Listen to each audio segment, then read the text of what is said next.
지금 이제 법원에서 네. 그 설명 자료를 냈습니다. 그래서 구속 취소가 왜 이루어졌는지 지금 방금 나와서 지금 살펴보고 있는데 일단 구속 기간이 끝난 상태에서 공소제기가 이루어졌다. 이렇게 법원이 일단 판단을 했습니다. 그러니까 사실은 그러니까 그동안 이제 검찰에서는 구속 기간이 당연히 끝나지 않은 상태에서 기소를 했다고 얘기를 했었고 이제 윤 대통령 측에서는 이미 구속 기간이 끝났다.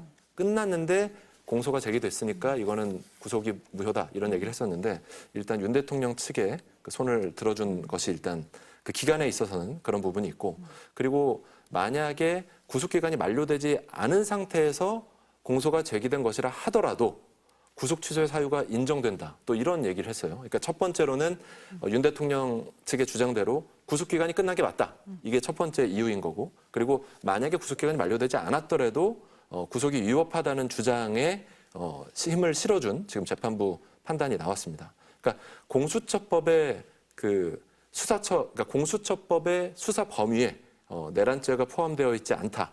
이런 부분도 지금 윤 대통령 측에서 얘기를 했었죠.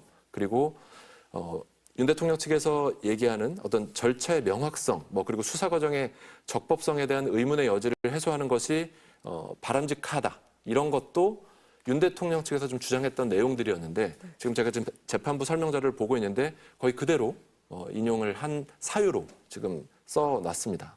그러니까 다시 한번 정리해서 말씀드리면 윤 대통령이 그동안 주장했던 것은 윤 대통령 측에서 주장했던 것은 구속기간이 끝났다. 구속기간이 끝났다는 이유는 이제 체포적 부심을 한 것도 있었고 그리고 어쨌든 구속 영장 심사를 하는 기간도 있었는데 그것이 원래 영장 심사하는 기간은 날부터 날까지 그러니까 날짜를 제외하는 것인데 이제 윤 대통령 측에서는 날이 아니라 실제 소요 시간을 기준으로 해야 된다. 그렇게 되면은 실제로 구속 기간이 끝난 상태에서 공소를 제기한 측면이 있다. 이렇게 얘기를 했었거든요. 근데 어쨌든 지금 재판부에서는 검찰보다는 지금 윤 대통령 측의 그 주장을 좀 인정을 한 부분이 있고 두 번째로는 어쨌든 기간을 차치하더라도 그 구속 기간이 만약에 지나지 않은 상태라 하더라도 공수처의 수사 범위 그리고 어떤 절차의 명확성, 수사 과정의 적법성 이런 부분에 의문의 여지를 해소하는 것이 바람직하기 때문에 구속 취소 결정을 하는 것이 상당하다. 그래서 만약 이러한 논란을 두고 형사재판 절차를 진행하는 경우에 상급심에서도 계속 문제가 있을 수 있고 심지어는 재심 사유가 될 수 있다. 이런 얘기까지 하면서 예를 들어 최근 김재규 사건의 재심 결정이 있었다. 이런 것도 재판부에서 언급을 하면서 지금 구속 취소의 사유를 지금 설명을 하고 있습니다. 그러니까 지금 이준희 기자 얘기를 들어보니까 기술적인 부분 하나가 있는 거고 그리고 구속 사유가 인정되느냐 하는 부분 이렇게 두 개로 나눠볼 수가 있을 것 같아요. 그러니까 첫 번째는 아까도 말씀을 하셨지만 윤석열 대통령 측에서 이제 체포 적부심도 신청을 했었고 구속에 따른 또 영장실질심사에도 직접 참여를 했었잖아요.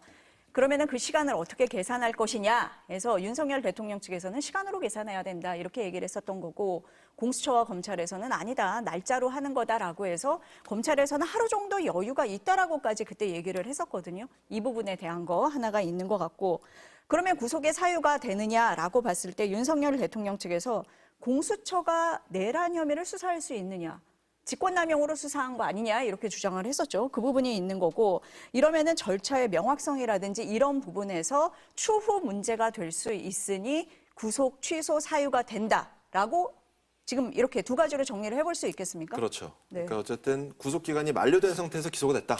그리고 공수처의 수사 권한 등 절차적 문제가 해소되지 않았다고 봐야 된다. 이것이 지금 법원의 판단입니다.